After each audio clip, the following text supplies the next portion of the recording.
Disclaimer, these aren't necessarily disturbing deeds, but more rather a list covering the life of a Roman soldier. After all, when it comes to war, military strategy, tactics, and battle plans, the Romans were notorious with their capabilities of national expansion, colonization, lawmaking, as well as making a pretty consistent list, or calendar. But when it comes to the army, there are some things you might be pretty surprised by, but maybe you already knew. Hi, my name is Jessa, and yes, let's look at the top 10 disturbing deeds Roman soldiers were forced to perform. Number 10. Enrollement. Like most nations, either semi-military focused or all military focused, they have a specific standard when it comes to enrollment for the army. In the US, as an example, applicants must be between 17 and 35, meet the mental, moral, and physical standards for enlistment, and must speak, read, and write English fluently. In countries like South Korea, it is mandatory military training services for men between the age of 18 and 35 to perform compulsory military service, and when it comes to the ancient Roman army, recruits with the ages ranges mainly between 17 to 23 were chosen, but you also have to join before you turn 35. As well as in the early Roman army, it was based on a compulsory levy from adult male citizens, which was held at the start of each campaigning season, as in those years the war was declared. They also had a height requirement too as well, and had physical standards. According to the imperial era legionary research, the average requirement to join was about 5'7" to 6 foot, but whenever war was prevalent and they needed more soldiers, they'll lower the standard height to like 5 foot. As well as your build and your weight had to be sustaining the long grueling training and how most of your time would be requiring to march everywhere. You also had to look good, not model-esque level, but if you had some injuries like marks or scars or tooth loss, for some reason consequences of the profession of a soldier was also made. The assumption is because if you had scars present, the army to the enemy, it was to put in the notion that they were so good that they looked unscathed.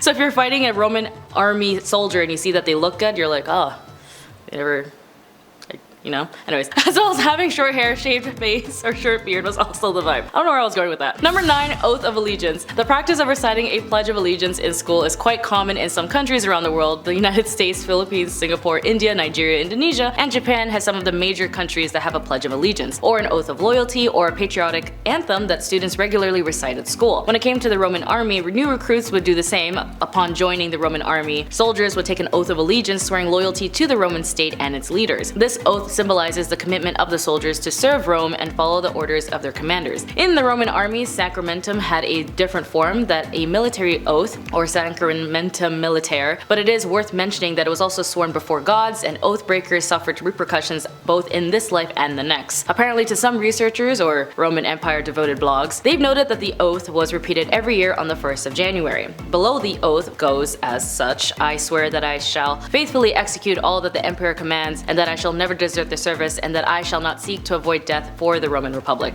Number 8. Terms of services. Like most military service, they did have a required time in order to serve for the army. In the US, active duty services terms typically last between 2 to 6 years, but a person's service length may vary depending on a number of factors such as their army job or decisions to re-enlist. If someone does choose to re-enlist, they'll have the opportunity to be promoted, earn retention bonuses, and take a special assignments and more. In countries like Canada, they currently do not have a mandatory military service. However, the time you spent in the regular force can range from 3 to 9 years depending on the job you choose. If you enroll through a paid education program, your length of service will be longer. But of course, if anyone wants to join, you just need to talk to your recruitment officer for specific details. In the Imperial Roman Army, it is required to be in the service of the Roman Empire for at least 25 years. Reasons being is due to their complex military prowess and dependency based off land, wars, battles, as there are, and always, a conflict. Sometimes civil wars would also break out, which we'll talk about later, but it would also be based on who's ruling the empire at the time. Number 7. Training. Roman legions and auxiliary units lived in military camps during campaigns. These camps were organized with standardized layouts, including streets, tents, and defensive fortifications. Soldiers had assigned duties for camp maintenance, and they lived in close quarters with their fellow soldiers. A Roman soldier was very well trained, as he would march 20 miles a day and wearing armor and carrying equipment. He could swim, build bridges, and smash his way into forts. After a long day's march, Roman soldiers would have to also build a camp, complete the ditch, and then a wall of wooden stakes, and the next day they had to do it all over again. But also considering times where Roman soldiers weren't always at war, they also spent most of their time just training for battle. They practiced fighting in formations man to man. Legionaries also patrolled their conquered territories and built roads, forts, and aqueducts. Training also included marching in formations and learning specific tactics and maneuvers for battle. They were also put through many boot camp style exercises, and the fact that this style of training is still used in modern armies today is a testament to their success. They were also training with wooden swords that were twice as heavy as the real thing, so that in battle they were deadly fast. Soldiers practiced marching in formations and executing executing maneuvers under the command of centurions and other officers, the ability to maintain formations and discipline was crucial for the success of Roman military tactics. Number 6. Medical field. If, let's say, the Romans did go into battle and did experience casualties during military campaigns, vinegar was actually used by the soldiers diluted in water as a thirst-quenching drink as well as a body wash to counter the effects of life in the camp and non-serious injuries. They also used honey and cleaned up open pore sores and draw out fluids. Boiling the honey and applying it to wounds also helped heal the flesh that separated. They even also used cobwebs to stop bleeding. However, it is interesting to note when it did come to casual army at its peak and its casualties, there weren't actually that many, probably because of how intense their training was to ensure high survival rates. The Roman army was generally a successful one. In many conflicts, it experienced minor casualties, and the victory of the Roman military death rate was actually pretty low, perhaps the regions of 5 to 8%, and in battle, wounded soldiers may have also been treated by field medics, as they would use a box for bandages and they were commonly carried. Slashing and cutting wounds from swords would have been particularly common, occasionally that these would be quite deep, exposing internal organs, and in some way, military service was also seen as a golden opportunity for physicians to learn more about human anatomy. So if they wanted to see the inside of a person without killing someone themselves, they would just go to war and get free education operation up front. Kinda like those surgery rooms in university. Number 5. Discipline. The Roman army maintained strict discipline, and to be honest, might be a little bit of a disturbing deed mentioned in the title for this list. Considering the fact that a Roman soldier almost always followed orders, anyone who didn't did face tough punishments. A soldier who fell asleep on duty could also be sentenced to death, and the Roman army had about 500,000 soldiers at its peak. The army was divided into groups called legions, between 4,000 to 6,000 soldiers, and a legion was further divided into groups of 80 men called centuries. The man in charge of the century was also known as a centurion, and he carried a short rod to beat any disobedient soldiers. Following a court-martial sentence for desertion and any kind of duty, the soldier would be stoned or beaten to death by cudgels in front of assembly troops by his fellow soldiers, whose lives would be put in danger. So even if you're friends with someone, you might have to also kill them if they disobeyed. Soldiers who violated military law or failed to adhere to orders would face severe punishments, including flogging, forced labor, or of course execution. The threat of punishment played a huge role in instilling discipline and obedience. The Roman army never actually saw a regular draft, which would have been strengthening the ranks in numbers, but when a drafting was carried out, many of the categories of people would be excused from serving, like senators, bureaucrats, those type of people. But anyone who's a cook, baker, or a slave also didn't have to join the army, but those who were called to serve in the Roman army did everything to escape it, even amputating their own thumbs or deserting. Number 4. Battle strategies. I wouldn't say these are disturbing deeds yet, but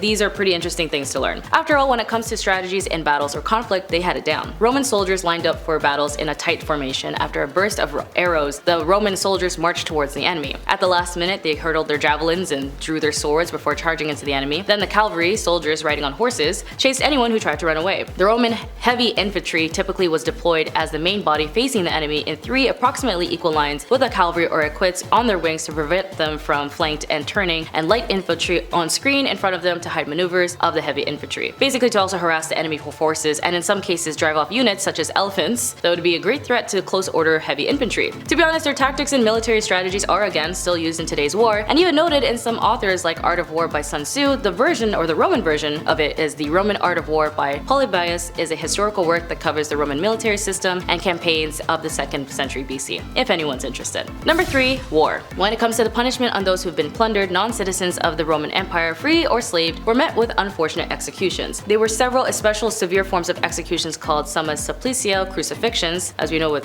crucifixions in general, was generally reserved for non-citizens and slaves. Not only was combat done under orders, but also violence against civilians, which was certainly widespread in ancient times, was a matter of command and control. This is especially true in the matter of the plundering and killing of capturing enemies, in the later cases to also be sold as slaves. Sources report that Roman battle was especially bloody, but this can be interpreted as a result of culture or weaponry. We read a large number of civilians killed and enslaved, but such accounts needed to be viewed critically and compared in the ancient norm.